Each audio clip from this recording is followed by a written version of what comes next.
আসসালামু আলাইকুম। কেমন আছেন সবাই? আশা করছি ভালো আছেন। চলুন আজকে আবার আপনাদের সঙ্গে একটি নতুন ভিডিও নিয়ে হাজির হয়েছি।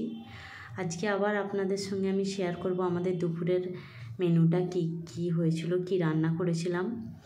আজকে আমাদের দুপুরে হয়েছিল চিকেন দিয়ে আলু দিয়ে একটা পাতলা ঝোল আর পালং শাকের তরকারি। চিকেনটা রান্না শুরু করেছি। এখানে আমি তেলেতে প্রথমে তেজপাতা আর পেঁয়াজ দিয়ে দেব। পেঁয়াজ আর তেজপাতাটা পেঁয়াজটা হালকা ব্রাউন ভাব এলে এতে আমি আদা রসুন বাটা দিয়ে দেবো। আদা রসুন বাটা দিয়ে ভালো করে কষিয়ে নেবো, আদা রসুনের গন্ধটা যেন মরে যায়। তারপরে এতে আমি আস্তে আস্তে মশলা অ্যাড করব।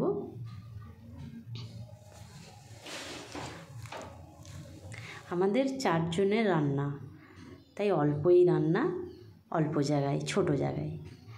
তারপরে এতে আমি লবণ অ্যাড করব। এরপর আমি দেবো এতে লঙ্কার গুঁড়ো দিয়ে একটু নাড়াচাড়া করব। তারপরে আমি এতে অ্যাড করব হলুদের গুঁড়ো। আমি লঙ্কাটা এখানে কম ব্যবহার করেছি, ঝালটা একটু কমই দিয়েছি কারণ আমার ছেলে খাবে। তারপর দিয়ে দেবো চিকেনটা দিয়ে একটু ভালোভাবে নাড়াচাড়া করে নেব। নাড়াচাড়া একটু করে নেওয়ার পর এতে আমি আলু অ্যাড করব। আর দেখুন আমি এতে না একটা বাটা অ্যাড করেছিলাম, দেখবেন আপনারা, এটাকে বলে ছাঁচ বাটা। এই ছাঁচ বাটা যদি রেসিপি কেউ জানতে চান তাহলে আমাকে প্লিজ একটু কমেন্ট করে জানাবেন ছাঁচ বাটাটা কী। আর এই ছাঁচ বাটা দিলে না এই ব্রয়লার মুরগি বা পোলট্রি মুরগির মাংসটা পুরো দেশি মুরগির মতো লাগে খেতে, কিন্তু রুটি বা পরোটা দিয়ে তো দারুণ লাগবে খেতে। তো সেই জন্য আমি এই ছাঁচ বাটাটা ব্যবহার করেছি এই ঝোলে। তো কেউ যদি রেসিপিটা জানতে চান আমাকে প্লিজ জানাবেন। আর এদিকে আমি চিকেনটা কষি, এই দেখুন এই ছাঁচ বাটাটা আমি দিয়েছি। চিকেনটা কষা হোক আর আপনাদের সঙ্গে আমি কিছু গল্প করি। আজকে আমি আপনাদেরকে জীবনে ভালো থাকার একটা অ্যাডভাইস দেব। জীবনে ভালো থাকার জন্য সবথেকে বড় একটা জিনিস দরকার, সেটা হচ্ছে মানসিক বিচক্ষণতা, যেটা আপনাকে তৈরি করতে হবে আপনার মধ্যেই।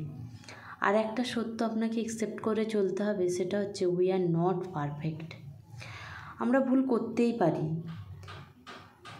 আর কারো আমাদেরকে ভালো লাগতেই পারে, আবার কারো আমাদেরকে খারাপ লাগতেই পারে। কিছু মানুষ আমাদের ভালোটাকে অ্যাপ্রিসিয়েট করবে, আর কিছু মানুষ শুধু ভুল ত্রুটি ধরবে। কেউ ভালোবাসবে, আবার কেউ হিংসা করবে, ঘৃণা করবে।